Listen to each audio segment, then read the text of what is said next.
parte del video sobre el neoliberalismo. Alcances y límites del neoliberalismo. Anderson dice que hay algunas cosas en las que el neoliberalismo fue muy exitoso y algunas cosas en las que no. ¿Sí? En su balance provisorio, por un lado, el objetivo era detener la inflación de los 70, eso lo logra. Logra también la derrota del movimiento sindical, logran quebrar los sindicatos en casi todos los países donde se aplicó el neoliberalismo. El sindicato hoy no representa ni a sus madres. Crecimiento de las tasas de desempleo.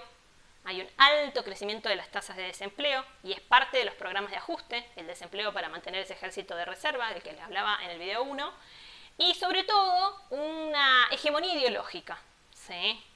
En el caso de los fracasos, del lado de los fracasos, aquello en lo que fracasó el neoliberalismo, el objetivo del neoliberalismo era tratar de mantener o elevar la tasa de ganancia de los capitalistas. ¿Sí? En la relación capital-trabajo, el capital quería aumentar su tasa de ganancia, que estaba estancada. Eso no lo logran. Económicamente, dice Anderson, el capitalismo fracasa. ¿Sí? Esa reanimación del capitalismo que se suponía que tenía que hacer en una especie de en un capitalismo avanzado mundial, tenían que reanimarlo, era como una especie de electroshock la política del neoliberalismo para revivirlo y generar tasa de ganancia de vuelta. No lo lograron, no tuvieron altas tasas de crecimiento estables, tuvieron picos, bajadas, pero no lograron el crecimiento que estaban esperando. La desregulación financiera creó condiciones para una especulación financiera, pero no para un desarrollo productivo. Entonces, rápidamente el modelo de acumulación empieza a tocar límites. ¿Sí? Esta especulación financiera son las operaciones, sobre todo que dicen en los textos, parasitarias. Son operaciones que no producen, no van a generar una ganancia, no van a generar nada a futuro. ¿Sí? Son operaciones que mueren ahí, digamos, mueren en la ganancia que obtiene el especulador. Y después el peso del estado de bienestar, ¿sí? Que no disminuye mucho en algunos países, sobre todo en países europeos. ¿Sí? Hay países europeos, sin ir más lejos, Alemania, donde no disminuyó mucho el peso del estado de benefactor. Qué bien que estoy, chicos, cómo se nota al fin de cuatrimestre. Entonces, si económicamente el neoliberalismo fracasa, ¿en qué triunfa? Triunfa en las cuestiones sociales, ¿sí? Marcadas desigualdades que se establecen a partir del modelo. Y, sobre todo, política ideológicamente, en esto que les decía de constituir hegemonía. ¿Sí? Logran constituirse como un éxito, o sea, es un éxito rotundo en términos hegemónicos. Porque la idea de que no hay alternativa a los principios neoliberales, es decir, que no hay otra forma de hacer política y de acumular capital que no sea lo que está diciendo la receta neoliberal, que todos tienen que adaptarse a las normas, que este es el fin de la historia, como decía uno de los autores, ¿sí? Que muy criticado absolutamente neoliberal, lo vuelve hegemónico, ¿sí? Vuelve el pensamiento neoliberal como pensamiento único. En esto enganchamos con lo que dice Maristela, sobre todo en la cuestión del mecanismo de la hiperinflación, porque a mí me parece muy copado y que es importante tenerlo claro, que Maristela Svampa comienza su texto, su capítulo 1, haciendo una especie de recopilación de cómo es el proceso en Argentina, de cuándo se constituye el Estado benefactor, que básicamente es con el peronismo, un primer intento de aplicación de algunas políticas estas de ajuste con el Rodrigazo, durante el gobierno de María Estela Martínez de Perón, llamada Isabelita, porque en otro video estaba mareada sobre el nombre, pero ya lo tengo claro y tampoco me importa. Pero bueno, Rodrigo era el ministro de Economía y Rodrigazo se conoce en el conjunto de políticas que él trata de llevar adelante, que eran políticas básicamente de ajuste, tendientes a la estabilización, pero que no la logran en ese corto gobierno que fue Isabelita, previo al golpe de Estado. La dictadura, la aplicación del neoliberalismo, sobre todo en términos económicos, basado en un mecanismo, en sistemas de represión, ¿no? De la aplicación del terrorismo de Estado, con apertura de mercados, desindustrialización, consecuencia de la apertura de mercado, y el endeudamiento. La deuda externa crece exponencialmente durante la última dictadura militar, en parte para los negociados de los grupos económicos que bancan el golpe, en parte también para el sostenimiento de ese sistema clandestino, de ese sistema de represión, ¿no? Y toda la clandestinidad que llevaron adelante con sus crímenes de lesa humanidad, que hablamos en otro video. Y por último, el recorrido que se hace a partir de la vuelta a la democracia con Alfonsín, que intenta cambiar un poco el rumbo, los primeros años, el rumbo económico, los primeros años de su gobierno, no pudo, ¿sí?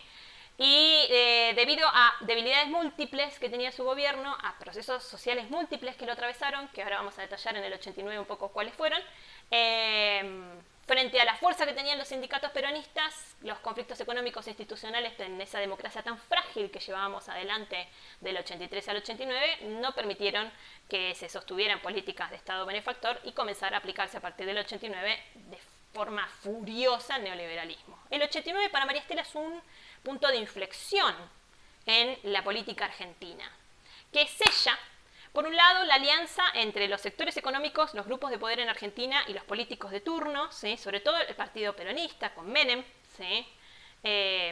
La luz del video se pone medio rara. La caída del muro de Berlín, es el año de la caída del muro de Berlín y el impacto que tiene en esta lógica de que el capitalismo es lo único que hay. Los 80 para la CEPAL son caracterizados como la década perdida. Todas las políticas que se han llevado adelante con el alfonsinismo son caracterizadas, y con todos los gobiernos de los 80 en Latinoamérica son caracterizadas como la década perdida. El proceso, digamos, de esa hiperinflación, que es el mecanismo que aprieta a la sociedad y que hace que la sociedad absolutamente precarizada y desesperada por el aumento de los precios y la caída del valor de la vida, del valor de sus salarios y en consecuencia de la vida, desesperados, ¿sí? Aceptan todas las recetas que vengan del neoliberalismo, aplicadas por Menem luego. Además, genera esta alianza, digamos, que se hace con el Pacto de Olivos entre Alfonsín y Menem, ¿no? Entonces, Alfonsín entrega el gobierno antes y Menem accede al poder antes y por eso termina siendo una década su gobierno, aunque en el medio tiene una reforma electoral que achica el presidencialismo a 4 años.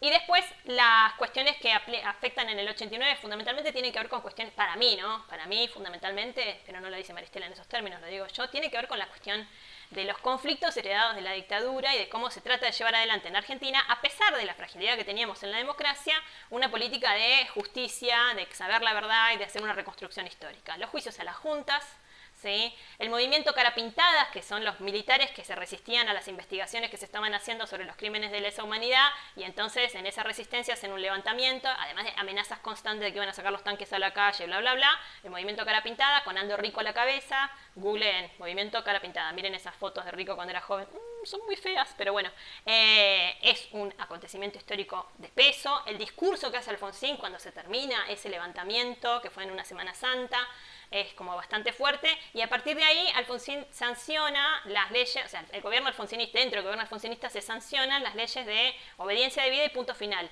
que fijaron límites a cómo se venía llevando adelante la política, hasta ese, o sea, la investigación y todo el desarrollo de la investigación de los crímenes de lesa, porque se entendía que muchos militares habían hecho las cosas horrorosas que habían hecho por deber, y eso es obediencia debida, porque debían obedecer.